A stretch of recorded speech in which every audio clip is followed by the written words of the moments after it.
Chowmein খেতে আমরা প্রত্যেকেই ভালোবাসি, সে বুড়োই হোক আর বাচ্চা। আপনার কেমন লাগে? আমার কিন্তু বেশ লাগে। তবে আমি যেটা দেখেছি, চাউমিনে যদি তেলের পরিমাণটা একটু বেশি দেওয়া হয় তাহলে কিন্তু খেতে বেশি ভালো হয়, আর ঝরঝরেটাও কিন্তু বেশি হয়।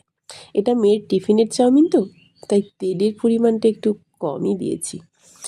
এবার শুরু করি কিভাবে করলাম। আমি তো জানেন চট জলদি রান্না করতে ভালোবাসি। সামান্য তেল দিয়ে দুটো ডিম ভেজে নিয়েছিলাম, ঘরে ছিল একটু চিকেন পকোড়া, তাকে একটু ছাড়িয়ে ছিবড়ে করে দিয়ে দিয়েছি, আর একটু আলু ভাজা। এবার উপর থেকে দিয়ে দিলাম গাজর আর ক্যাপসিকাম, হালকা এটাকে ভেজে নেব। ভেজে নেওয়ার পর দিলাম লঙ্কার গুঁড়ো, গোলমরিচের গুঁড়ো আর সয়া সস।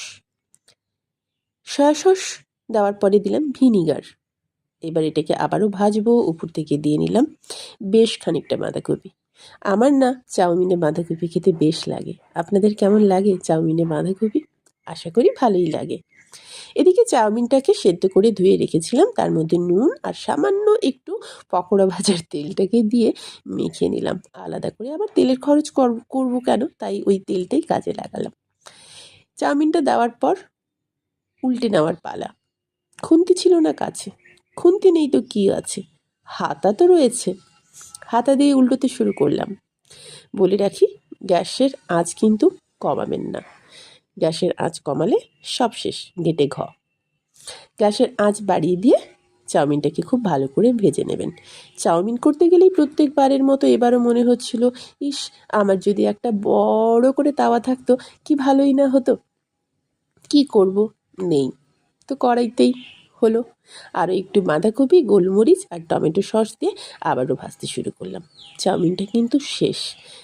একবার ভাবলাম কয়েকটা চিংড়ি মাছ ভেজে যদি উপরে দিতে পারতাম কি ভালো হতো, কিন্তু না, দেওয়া আর হয়ে ওঠেনি। আলুর জন্য খেল কত রকম, রঙের কত পাল্টায়, তবে এটাই হচ্ছে আসল রং।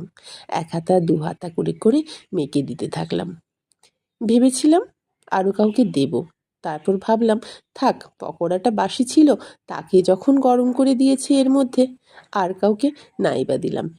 প্লেট সাজিয়ে নিলাম ঘরে খাওয়ার জন্য। দিলাম সাথে শসা আর পেঁয়াজ। আজকে চাউমিনটা কেমন হলো জানাবেন কিন্তু। যদি পছন্দ হয় তাহলে আমার মতো চটজলদি করে একবার বানিয়েই নইলে নেবেন।